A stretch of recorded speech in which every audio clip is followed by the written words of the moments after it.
Hi everybody, and today I thought I would share with you some Danish expressions and idioms that have animals in them. Stay tuned.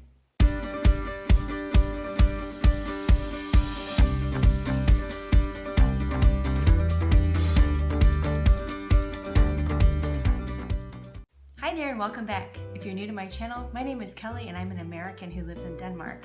If you haven't already subscribed to my channel, why not subscribe now by clicking on the red button and ringing the bell to get notifications whenever I post new videos. Now today I thought I would go through some expressions that if you don't know Danish, you don't know Danish very well, you probably don't quite understand what these expressions are all about. I know that I haven't even heard most of them in conversations that I've had, probably because my Danish isn't that great. Had it been, maybe I would be well informed of some of these expressions. But this is a part of learning a new language, and I thought I would share some of these idioms and expressions with you, just so you can beef up your Danish learning a little bit. I'm also going to kind of explain what they mean, and I'm also going to give you an English translation of what we would use in the USA if there is one. So here we go. Number 1, slå 2 fugle med et smæk. Now this is saying to hit 2 flies with 1 swack. And I think in English we have something very similar where we would say to kill 2 birds with 1 stone. And so it's really just meaning that you're getting 2 things accomplished by doing 1 task. And it's interesting how they use flies and we have birds, but that is something that you could easily throw into a conversation. Number 2 is tudse i halsen. And this is to say that you have a toad in your throat. I think we would have the expression a frog in your throat, but I don't think that they mean the same thing. In Denmark, when you say that you have a toad in your throat, it's like saying that you need to clear your throat. You need to, maybe get a drink of water or cough or something. But in English, when you were to say that you have a frog in your throat, it means that your voice is actually different than it normally is. So maybe it sounds a little raspy, or it sounds a little like you're croaking. So it sounds more like you're speaking as a frog would. But that's a really interesting expression I think that they have here, because it's something that you can look at and say, oh, I think I understand what that means, but it actually has a different meaning. Number 3 is one that is actually the exact same. This one is Sommerfugle i maven, and this is actually directly translated butterflies in the stomach. And this is something that we say in English all the time. If you're nervous about something, or if you're excited, or if you're feeling a little uneasy about something, we say that you have butterflies in your stomach. And it is the exact same expression. That makes me wonder, is it a Danish expression that we have copied, or is it an English expression that the Danes have copied?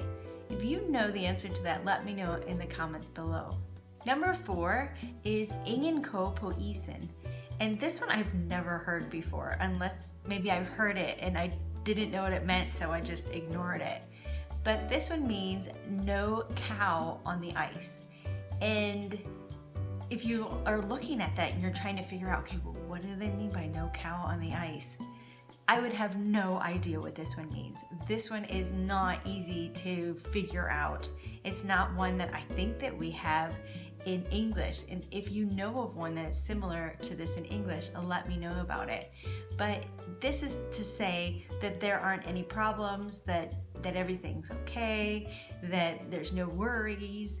And it's something that I just have never heard. Are you someone who uses this expression?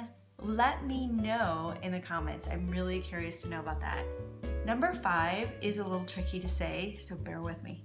Gå som katten den varme grød. I hope I got that right. This again is not one that I have heard of before.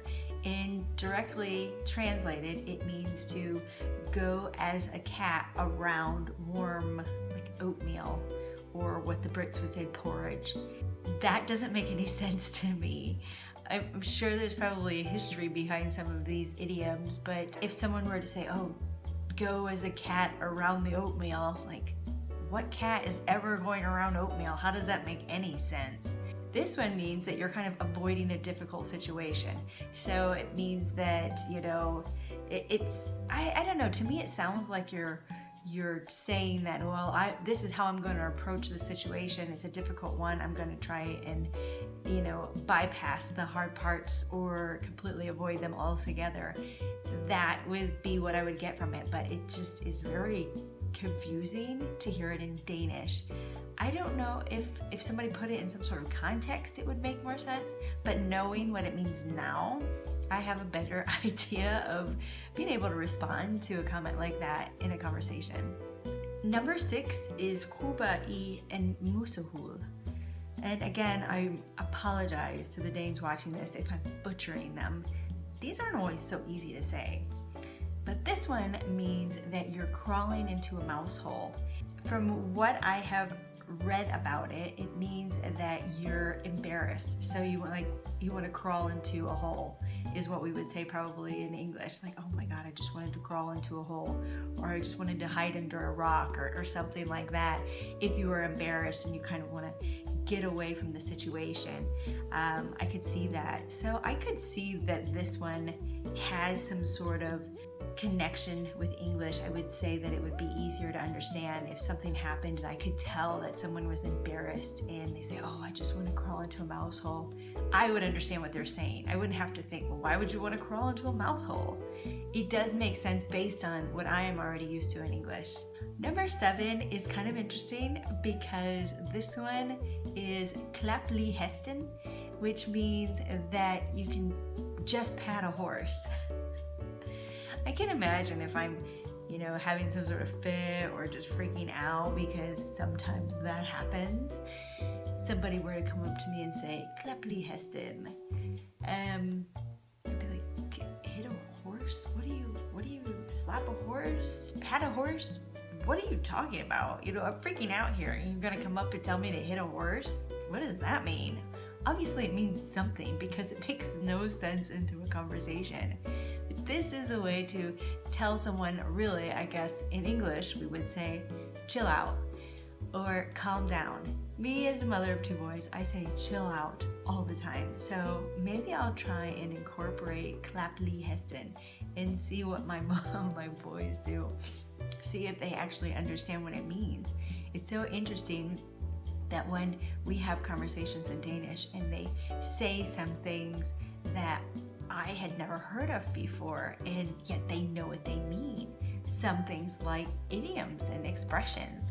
So I'm gonna have to try that one on my kids and see if they know what it means and what they think about their mom trying to use some more Danish. Number 8 is actually kind of a fun one. I probably won't use this one with my kids, at least not for a few years, but this one is hewa en bjørn på. Again, I apologize with my pronunciation.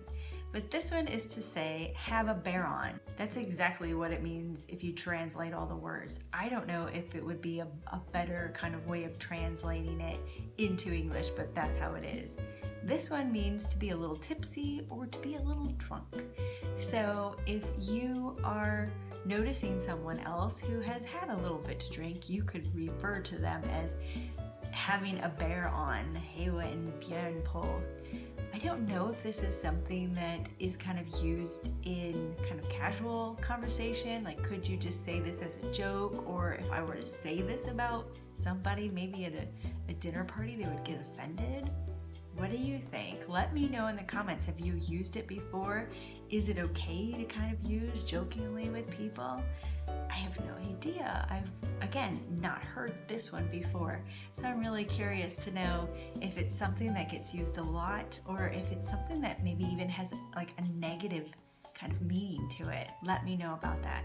Number 9 is gå I gæld, and this one means go in goat. Directly translated again, it doesn't quite make any sense, but it means to make a mess of things. And I'm wondering if it means just to be a messy person, or if it means to, you know, kind of take a situation and make it worse. Maybe it has both meanings to it, but maybe it's just the more obvious one where you're kind of being messy.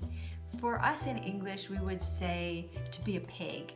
Maybe the way you're eating something, you know, you're getting it all over, you're getting it on the floor. I use this a lot with my kids. I say, oh my gosh, you're your little piggy over there, you know, you got food everywhere. Or, you know, if we say that the area around you, let's say, you know, you go into your kid's room, for example, and there's clothes all over the floor and toys and whatever else, you can say, man, this is a pig pen. Maybe it's the same connotation with just physical messes. And that's something that I'm really curious to know about. So if you have used this, obviously, to talk about like the mess of a space, let me know. But if you've also used it in other ways, I'd like to know about that as well, just to know how I can use this term more when I'm speaking Danish. My number 10 and final one for this video, så den gale babret. That was a little difficult for me to say. And this one deals with a goat again. And so this one is saying, so the goat is shaved. So this one, I don't think we have anything close to this. If someone, you know, were to come up to me and say, oh yeah, okay, great, so the goat is shaved. Like, oh my gosh, what is he talking about? I don't know what would be going through my mind if I had heard somebody say something like that. But in Denmark, when you say that the goat has been shaved, then that means that everything is done. So, you know, maybe you were working on a task and you're now complete with it, you can say the goat is shaved.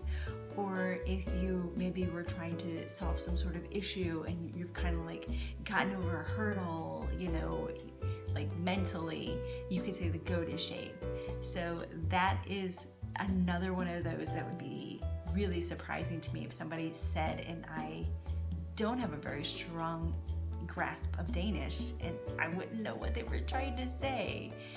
So learning idioms is a good way to get you kind of, I don't know, feeling like you can communicate with people in Denmark and be a little bit more into the conversation. And I think they're a little fun as well.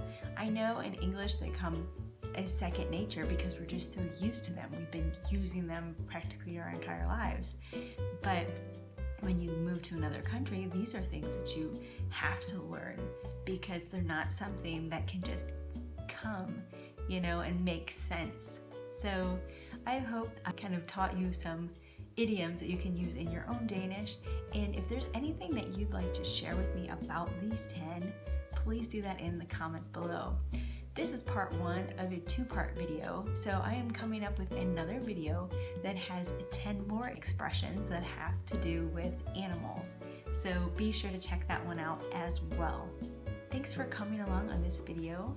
Don't forget to subscribe to my channel so you can see more videos about Denmark and Danish. And also don't forget to click on that like button. I hope to see you again in another video, and as always, take care.